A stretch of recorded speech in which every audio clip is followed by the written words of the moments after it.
कर्जत तालुक्यात सत्तेचा आणि पदाचा गैरवापर करून सामान्य शेतकऱ्यांच्या जमिनी आणि रस्ते हडपण्याचे प्रकार उघडकीस येत आहे। राज्याचे मंत्री हसन मुश्रीफ यांचे सुपुत्र साजिद हसन मुश्रीफ यांच्या नावे पोशीर गावात असलेल्या जमिनीवरून मोठा वाद निर्माण झाला आहे।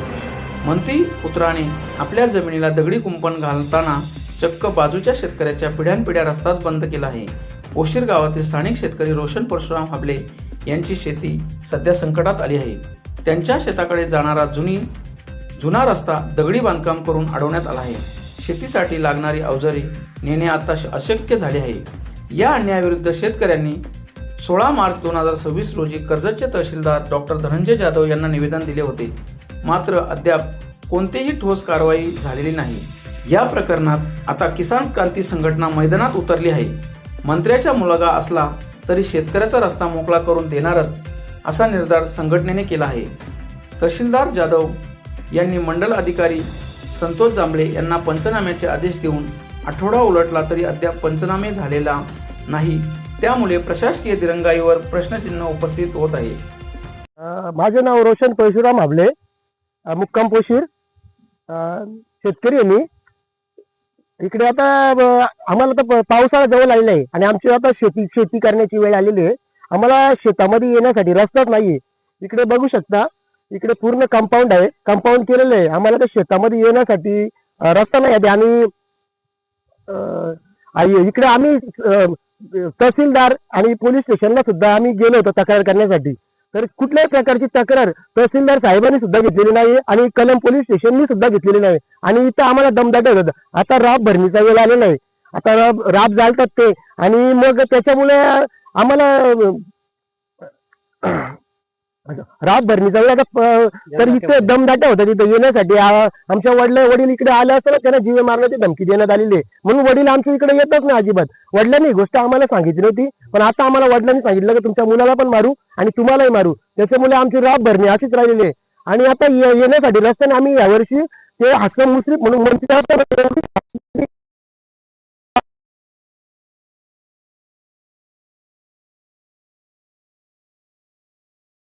रस्ताच नाही आम्हाला याला। आम्ही यंत्रणा आणणार कुठून, ट्रॅक्टर आणणार कुठून आता यावर्षी? ही मंत्री आहेत साजिद हसन मुश्रीफ, साजन हसन मुश्रीफ यांच्या नावाने तो 7/12 आहे। तिकडे ते दमदाट्या करतात, तिकडे गावातले लोक येऊन, ते गावगुंड आहेत ते, आणि आम्हाला येण्यासाठी रस्ता देत नाही अजिबात।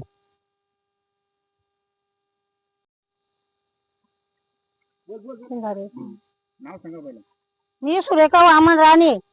माझी फसवणूक केली 30-35 वर्षाच्या माग खिंडार दिलेली, तर खिंडारीच्या बरोबर याही एक गटी कागद कसा काय केलाय हे मला माहितच नव्हतं। सर्वेला या टायमाला आलं, त्या टायमाला मी विरोध केला, तर हे मला दमदाटी करायला लागलं। तर मी तिथून इथे आलो नाही। माझा झोपडा आज 25 वर्ष झाली, तशी आवनी साठवणी पण राहतो मी। जेव्हा टाइम असेल तेव्हा इथे येऊन राहतो, घरी काम नसेल तर माझा झोपडा पण याही लोटून दिला। माझा राब जाळलेला याही सगळा उद्ध्वस्त करून टाकला DCP मध्ये। माझा पोर बोलायला लागला, बारीक आहे माझा पोर बोलायला लागला, तुम्ही काय इथं DCP लावतो? तर तो दमदाटी करून शिवा गाले घाणेरड्या शिवा दिल्या त्यांनी मला। त्या दिवसापासून मी तशी आलोच नाही। हल्ल्याला सगळं त्या करून टाकला। मी ही जमीन लावतो, माझी जमीन ती 13 गुंठ पाठी आणि हे 2 कोंड यांचा काही मी या केलेला नव्हता, मोजणी केलेली नव्हती किती आहेत किती नाही। म्हणजे आई माझी जमीन हरप केले कशी काय? ती त्याची अर्धी पाठी दिलेली, तो आम्हाला माहिती नाही, ती अलग आहे, ती दुसऱ्याच्या वाट्याला होती। माझी भांडी बिंडी सगळं इथंशी असतो। दमदाटे करून त्यांनी या करतात, फाट्याने जायचं इकडून सगळा ढकलून दिलाय तिकडे। तो उलट दमदाटा करतो माझ्यावरती। तुम्हाला लाज वाटायला पाहिजे, जराशी बाई माणूस आहे, हिची फसवणूक झाली तर झाली ना, आपण गिरजाचा होऊन तुम्ही मला दम देता अजून?